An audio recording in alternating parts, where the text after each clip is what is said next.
On March 3, 2021, in Tecumseh, Oklahoma, law enforcement officers opened a commercial semi-truck's fuel tank and discovered approximately 907 kilograms of liquid methamphetamine. 907 kilograms. Nearly a metric ton. It did not resemble the crystalline form most people associate with methamphetamine we're used to. It was dissolved clear fluid, contained inside a compartment built for diesel.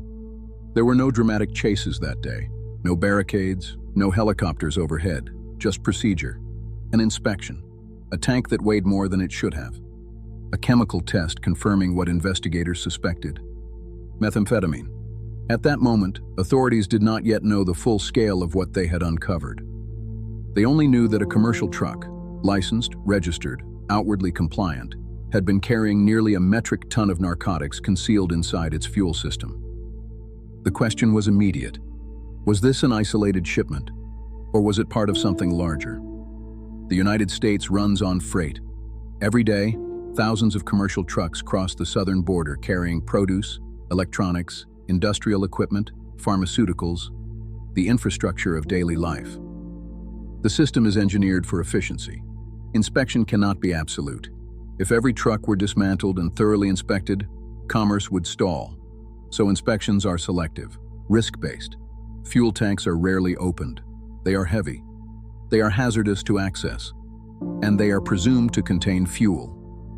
The seizure on March 3, 2021 disrupted that presumption.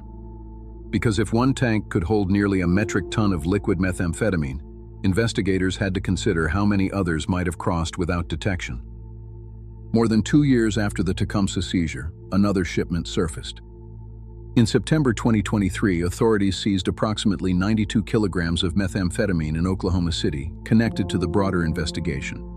It was smaller than the March 2021 seizure, but it was consistent: liquid form, commercial transport. The pattern was beginning to take shape. 3 months later, in December 2023, authorities seized approximately 615 kilograms of methamphetamine in Wellston, Oklahoma. The scale was unmistakable. Combined with previous seizures, the evidence suggested repetition. When patterns repeat, it points to coordination. And where there is coordination, there is organization. The shipments were not improvised. They followed routes. They followed timing. They followed a system law enforcement has been studying for years with no clear breakthrough. In April 2024, 2 additional seizures in Tecumseh and Nuwala totaled approximately 128 kilograms. The repetition across locations and dates reinforced what investigators were assembling. This was not one driver, not one truck, not one shipment.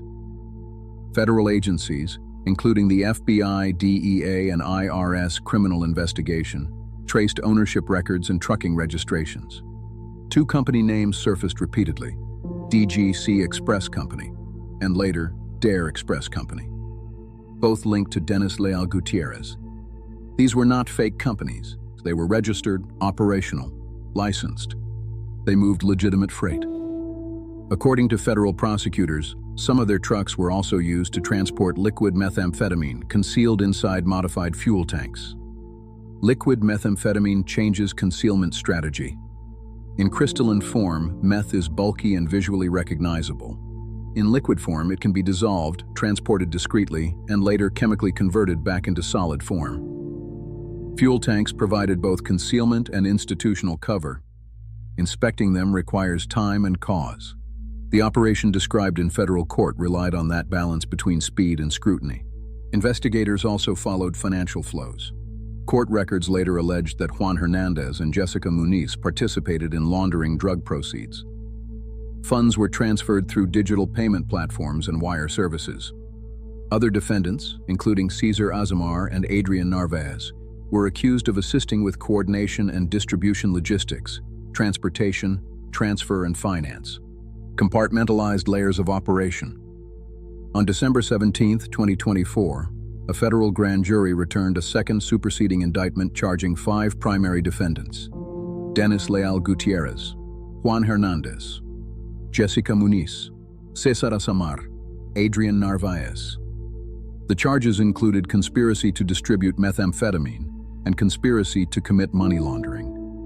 In April 2025, after a 9-day federal trial, prosecutors presented evidence of seizures, trucking company documentation, financial transactions, and route coordination.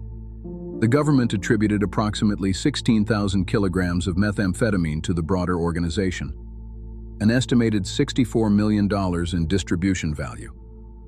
On April 18, 2025, the jury returned guilty verdicts on all counts against the 5 defendants. No cameras recorded the moment, as federal courtrooms do not allow it. But the record reflects the outcome. Guilty. By January 2026, 18 defendants connected to the organization had been sentenced. Combined federal prison time exceeded 278 years. Denny Leal Gutierrez received 35 years. Adrian Narvaez Cruz received 31 years. Juan Hernandez Flores received 12 years. Cesar Azamar Aguilar received 8 years. Jessica Guadalupe Muniz received 2 years.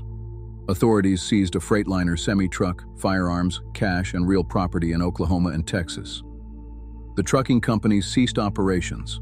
On paper, the organization was dismantled. The system that allowed the trucks to move was not broken. It was functioning as designed. Global commerce depends on probability. Most trucks are legitimate. Most fuel tanks contain diesel. Inspection must be balanced against flow. Approximately 16,000 kilograms of methamphetamine, according to federal prosecutors, moved within that system before it was dismantled. 16,000 kilograms does not move dramatically. It moves incrementally, load by load, crossing by crossing, tank by tank. On March 3, 2021, one tank was opened. Nearly a metric ton of liquid methamphetamine was inside. 4 years later, 278 years of combined federal prison sentences followed. The truck did not look wrong. That was the point.